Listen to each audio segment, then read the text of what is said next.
கால் பாத எரிச்சல்ங்க. இது பெரும்பாலும் நெறைய பேருக்கு இருக்கு. என்ன ரீசன்னே தெரியாம எனக்கு கால் பாத எரிச்சல் இருக்கு. தப்பிக்கிறதுக்கு என்னதான் வழி இருக்கு? ஸோ இது நெறைய பேர் நீங்க கமெண்ட்ஸ்லயும் கேட்டிருந்தீங்க. ஒரு சிலர் என்ன சொல்றீங்கன்னா, கால் பாதத்துல முன்பக்கம் மட்டும் அந்த கால்ல இருக்கக்கூடிய டோஸ் இருக்கு பார்த்தீங்களா? கால் விரல்கள் அதுக்கு கீழ இருக்கக்கூடிய பக்கத்துல இருக்கக்கூடிய அந்த இடத்துல மட்டும் அதாவது பாதத்தோட முன்பகுதி பாதி முன்பகுதி மட்டும் ஒரு எரிச்சல் இருந்துகிட்டே இருக்கு. கால தரையில வைக்கும்போது வலி அதிகமா இருக்கு. அப்படிலாம் சொல்றீங்க. ஸோ அந்த மாதிரியும் நெறைய பேருக்கு இருக்கு. நல்லா தூங்கிட்டு இருக்கும்போது, உள்ளங்கால் முழுவதும் அதிகமான ஒரு எரிச்சல், நெருப்பு பட்ட மாரி அப்படி திகு திகுன்னு எரியுது. இல்ல மரத்து போற மாரி ஒரு உணர்வு தெரியுது. இது எல்லாமே பெரும்பாலும் நெறைய பேர் சொல்ற ஒரு விஷயம் தான். அப்போ நம்ம நரம்புகளை வலிமையாக்கணும். Blood sugar லெவல குறைக்கணுங்க. அடுத்து முக்கியமான ரீசன் என்னன்னு பார்த்தா, வீனஸ் ட்ரைனேஜ்ன்றது சரியா நடக்காம, அதனால கால்ல வீக்கம் ஏற்பட்டு ஒரு எரிச்சலும், மறுத்து போற ஒரு உணர்வும் உங்களுக்கு வரலாம். அப்போ கால் பாதங்கள்ல இந்த இரத்த ஓட்டம் அப்படின்னு சொல்றது குறைய குறைய கால்ல ஒரு எரிச்சல் ஏற்படுறத நம்ம பார்க்குறோம். அந்த எரிச்சல் குறையறதுக்கு நம்ம சில வகையான மூலிகைகள், மருந்துகள், இரத்த ஓட்டத்தை எப்படி அதிகரிக்கிறது அப்படியும் நம்ம தெரிஞ்சுக்கலாம்.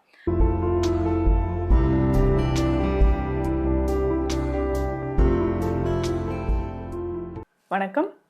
நான் டாக்டர் நித்யா, சித்தா ஃபிசிஷியன். கால் பாத எரிச்சல்ங்க. இது பெரும்பாலும் நெறைய பேருக்கு இருக்கு. என்ன ரீசன்னே தெரியாம எனக்கு கால் பாத எரிச்சல் இருக்கு. தப்பிக்கிறதுக்கு என்னதான் வழி இருக்கு? ஸோ இது நெறைய பேர் நீங்க கமெண்ட்ஸ்லயும் கேட்டிருந்தீங்க. நெறைய பதிவுகள்ல சித்தர்கள் சொன்ன வாழ்வியல் முறைகள், மருந்து முறைகள் எல்லாமே நம்ம பார்த்துட்டு வரோங்க. இந்த பதிவுலயும் நம்ம இதுதான் பார்க்க போறோம். கால் பாத எரிச்சல் ஏன் வருது? அதுக்கு முன்னாடி உங்களுக்கு கால் பாத எரிச்சல் இருந்து அதற்கான சித்த மருத்துவ ஆலோசனை தேவைப்பட்டா ஸ்க்ரீன்ல இருக்கிற நம்பருக்கு கால் பண்ணுங்க. முக்கியமாக இந்த கால் பாத எரிச்சல் நிறைய காரணங்களால நமக்கு வரலாங்க. முக்கியமாக சுகர் இருக்கிறவங்களுக்கு. சுகர் லெவல கண்ட்ரோல்ல வைக்கும்போது கால் பாத எரிச்சல் நல்லாவே குறைய ஆரம்பிச்சிரும். ஸோ ரொம்ப வருஷமா சுகர் இருக்கிறவங்க கரெக்ட்டா சொல்லுவாங்க. எங்கேயாவது ஒரு ஃபங்ஷனுக்கு போயிட்டு வரோம், இல்ல வெளியில ஒரு 2, 3 டேஸ் போயிட்டு வராங்கன்னா, எனக்கு கால் பாதத்துல எரிச்சல் வந்துருச்சு. ஒரு சென்சேஷன் தெரியுது, பர்னிங் சென்சேஷன் தெரியுது. சுகர் எப்படியும் எனக்கு இன்க்ரீஸ் ஆயிருக்கும்னு தோணுது அப்படின்னு சொல்லுவாங்க. அவங்களுக்கு நல்லாவே தெரியும். அப்போ சுகர் இருக்கும்போது ஒரு பர்னிங் சென்சேஷன், ஒரு நம்னஸ் ஏற்படுது, டயபெட்டிக் நியூரோபதி அப்படின்னு நம்ம சொல்றோம். நரம்புகள் பாதிப்புக்கு உள்ளாகி கால் பாதத்துல ஒரு எரிச்சல் இருந்துகிட்டே இருக்குங்க. இதுல ஒரு சிலர் என்ன சொல்றீங்கன்னா, கால் பாதத்துல முன்பக்கம் மட்டும் அந்த கால்ல இருக்கக்கூடிய டோஸ் இருக்கு பார்த்தீங்களா? கால் விரல்கள் அதுக்கு கீழ இருக்கக்கூடிய பக்கத்துல இருக்கக்கூடிய அந்த இடத்துல மட்டும் அதாவது பாதத்தோட முன்பகுதி பாதி முன்பகுதி மட்டும் ஒரு எரிச்சல் இருந்துகிட்டே இருக்கு. கால தரையில வைக்கும்போது வலி அதிகமா இருக்கு. அப்படிலாம் சொல்றீங்க. ஸோ அந்த மாதிரியும் நெறைய பேருக்கு இருக்கு. இரவு நல்லா தூங்கிட்டு இருக்கும்போது, உள்ளங்கால் முழுவதும் அதிகமான ஒரு எரிச்சல், நெருப்பு பட்ட மாரி அப்படி திகு திகுன்னு எரியுது. இல்ல மரத்து போற மாரி ஒரு உணர்வு தெரியுது. இது எல்லாமே பெரும்பாலும் நெறைய பேர் சொல்ற ஒரு விஷயம் தான். அப்போ நம்ம நரம்புகளை வலிமையாக்கணும். Blood sugar லெவல குறைக்கணுங்க. அடுத்து முக்கியமான ரீசன் என்னன்னு பார்த்தோம்னா, பேசிக்காவே கால்ல 2 கால்லயும் நமக்கு ரத்த ஓட்டம் குறைவு. ஒரு சிலருக்கு இருக்கலாம். குறைந்த ரத்த ஓட்டம் ஒரு சிலருக்கு இருக்குங்க. ஸோ டாப்லர் டெஸ்ட் எடுத்து பார்த்தீங்கன்னா, உங்களுக்கு கரெக்ட்டா தெரியும். ஸோ அந்த வீனஸ் ட்ரைனேஜ்ன்றது சரியா நடக்காம, அதனால கால்ல வீக்கம் ஏற்பட்டு, ஒரு எரிச்சலும், மறுத்து போற ஒரு உணர்வும் உங்களுக்கு வரலாம். அப்போ கால் பாதங்கள்ல இந்த ரத்த ஓட்டம் அப்படின்னு சொல்றது குறைய குறைய கால்ல ஒரு எரிச்சல் ஏற்படுறத நம்ம பார்க்குறோம். அந்த எரிச்சல் குறையறதுக்கு நம்ம சில வகையான மூலிகைகள், மருந்துகள், ரத்த ஓட்டத்தை எப்படி அதிகரிக்கிறது அப்படியும் நம்ம தெரிஞ்சுக்கலாம். அதே மாதிரி நமக்கு சில விட்டமின்ஸ் குறைபாடு இருந்தாலும் உங்களுக்கு கால் பாதத்துல எரிச்சல் இருந்துகிட்டே இருக்குங்க. ஒரு 40 இயர்ஸ் கிராஸ் பண்ணும்போது பெண்கள் நெறைய பேர் இந்த பிரச்சனைய சொல்றீங்க. ஒரு 40 இயர்ஸ் கிராஸ் ஆகுது அப்படின்னு சொல்லும்பொழுது, கால் பாதத்துல எரிச்சல் இருக்கிறது நெறைய பெண்கள் ஃபீல் பண்றீங்க. அப்போ கால்சியமோ, விட்டமின் டியோ, விட்டமின் B12 குறைபாடு இருந்தாலோ பாதத்துல எரிச்சல் இருக்கும். அப்படி நடக்கவே முடியலைங்க. ஷூஸ் போட்டுட்டு என்னால நடக்க முடியல. சாக்ஸ் போட்டிருந்தா ரொம்ப எரிச்சலா இருக்கு அப்படின்னு சொல்றீங்க. அப்போ இந்த நரம்புகளை வலிமையாக்குறதுக்கு என்ன பண்ணலாம்? மெயினா சுகர் லெவல குறைக்கிறதுக்கு என்ன வகையான மருந்துகள், மூலிகைகள நம்ம எடுக்கலான்றத பார்க்கலாங்க. ஸோ சித்த மருத்துவத்துல இருக்கக்கூடிய நெறைய மூலிகைகள். இதுல வல்லாரை கற்பம்.